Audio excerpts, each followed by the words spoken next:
আসসালামু আলাইকুম এভরিওয়ান, আপনারা সকালে কেমন আছেন? আশা করি সবাই ভালো আছেন। আজকে আমি নতুন আরেকটি রেসিপি নিয়ে চলে আসলাম। আজকে আমি মুগরির পাক, গিলা, সিরকা এবং গলা দিয়ে সবজি রান্না করব। এটা আমি আপনাদের সঙ্গে শেয়ার করব। আমি কি সবজি নেব আর কীভাবে রান্না করব পুরো মূল রেসিপিতে চলে যাই। পুরো ভিডিওটা দেখবেন, একদম স্কিপ করবেন না। আজকে আমি মুগরি, পাক, কলিজা, গিলা যেগুলো আছে এগুলো দিয়ে আমি সবজি খিচুড়ি রান্না করব। এখানে আমি মুগরির মাংস এগুলো ধুয়ে রেডি করে নিয়েছি সুন্দর করে। আর এখানে আমি নিয়ে নিয়েছি সবজি। এখানে পটল, আলু, কাঁকরোল, চাল কুমড়ো আর হচ্ছে পেঁপে, এই সব কিছু সবজি আমি কাটে সুন্দর করে নিয়েছি। এগুলো দিয়ে আজকে আমি সবজি রান্না করব, মাংস সবজি।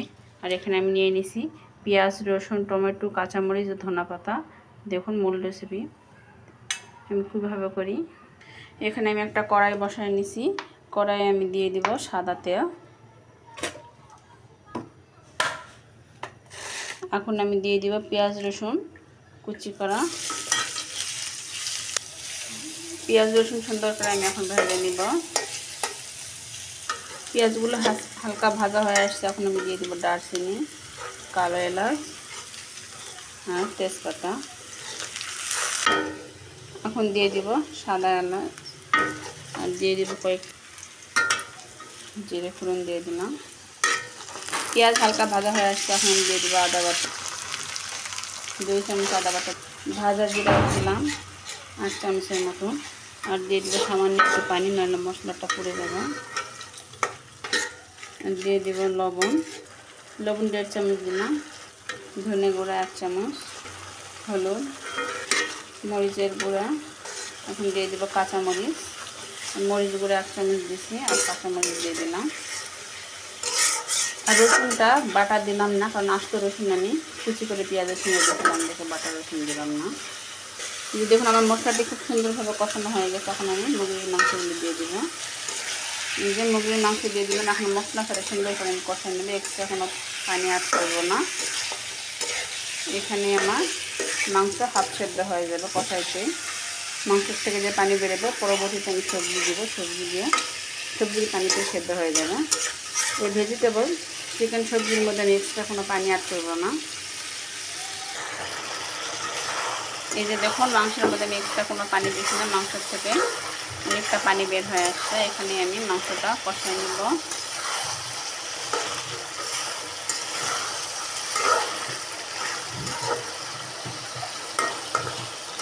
মুরগি অনেকে দেখবেন পা, পাল্লা, গিলা, কলিজা এসব খাইতে পারেন না, কিন্তু এসব দিয়ে এভাবে সবজি রান্না করলে অনেক মজা লাগে।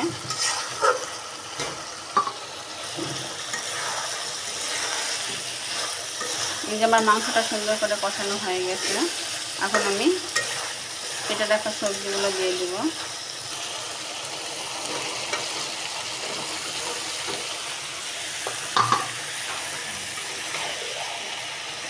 আমার কড়াইটা ছোট হয়ে গেছে।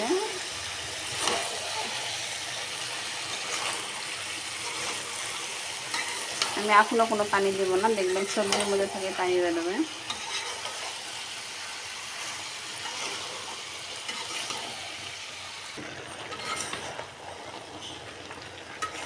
এই যে দেখুন সবজি থেকে আস্তে আস্তে পানি বেরোইতেছে। আমি এখানে আর কিছু অ্যাড করব না, আস্তে হিটটা কমায় রাখবো। সবজির থেকে পানি যেটা বেরোবে এটার মধ্যেই মাংস সবজি সেদ্ধ হয়ে যাবে। এটা আমি প্রায় 20 মিনিটের মতো রান্না করে নেব।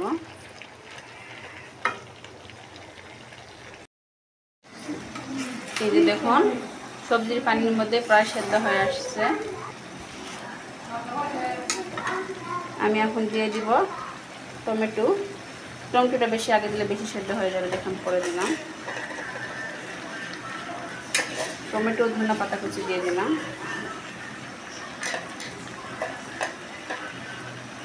এখন আর বেশি সময় লাগবে না, আর প্রায় 8-10 মিনিটে আমি এটা রান্না করে নেব। তারপর এটা আমি নামাই দেবো। দিয়ে আমি দেখিয়ে দিচ্ছি আমার সবজিটা কত সুন্দর হয়েছে।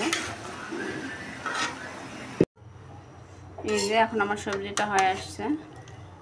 দেখুন কত সুন্দর সেদ্ধ হয়েছে আর তেলও ছাড়ে দিছে।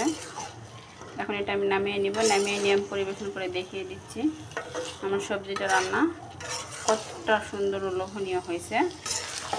এভাবে আপনারা মুরগি গিলা কলিজা যারা খাইবেন না তারা এভাবে সবজি দিয়ে রান্না করে দেখেন, কত মজা লাগে। আমার ভিডিওটি যদি আপনাদের কাছে ভালো লাগে থাকে তাহলে একটা লাইক কমেন্ট করবেন। এই যে দেখুন আমার সবজি রান্নাটা কেমন হয়েছে, প্লিজ দয়া করে আপনারা কমেন্টে বলে দেবেন। আল্লাহ হাফেজ।